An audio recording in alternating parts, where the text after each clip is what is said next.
So today we are going to be learning how to subtract fractions, and we're going to be learning two different approaches, the takeaway approach and the comparison approach. So we're going to start by doing 5/6 minus 1/2. So we can look at this with our fraction circles. Here is 5/6. And when we're using the takeaway approach, we want to think of it as if you have 5/6 and you're taking 1/2 away from that. So you can think of it in terms of apples. Let's say you have 5/6 of an apple and you give away a half of it. So you have your half and you're taking that away from the 5/6. And you can see with this one from the fraction circles that we are left with 2/6. The other way you can think of it is a comparison approach, which is you can think of maybe you have 5/6 of an apple and a friend of yours has a half of an apple. How much more do you have than your friend? So to do this on paper, we need to find a common denominator because you cannot subtract a pink from the teals. You have to get them into the same realm.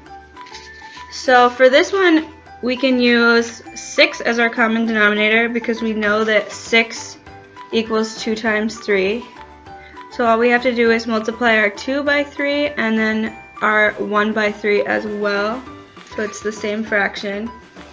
And once we do that, we have 5/6 minus 3/6, which we can just subtract the 5 and the 3 and get 2/6, or we can simplify that to 1/3. They are equivalent fractions, so either one will work. So for our next example, we're going to do 2/3 minus 1/4.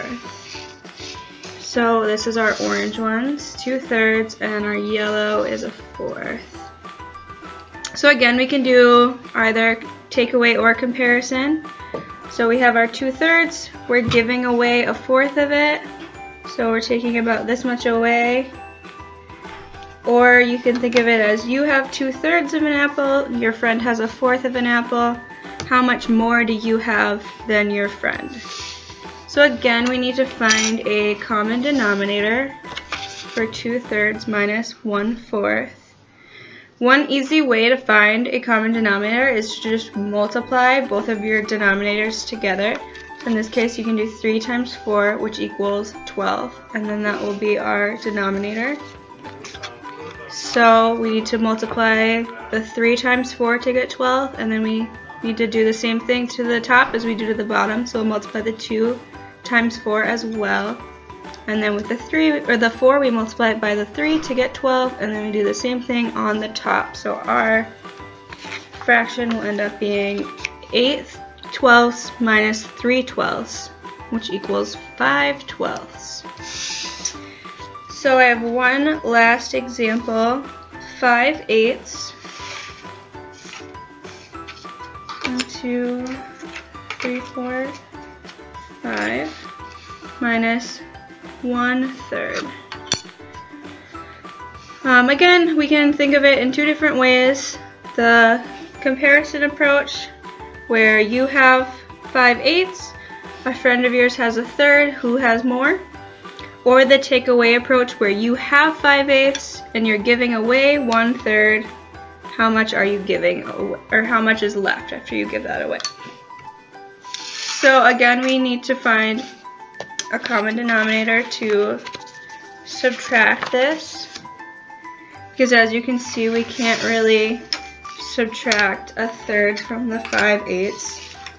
Subtracting an orange from a blue doesn't really work. We need to get them into the same measurement. So again, we'll multiply the two denominators to get a common one. So 8 times 3 equals 24. So we're multiplying the 8 times the 3 to get the 24, and we do the same thing to the top. And then we multiply the 3 times the 8 to get the 24, do the same thing on the top.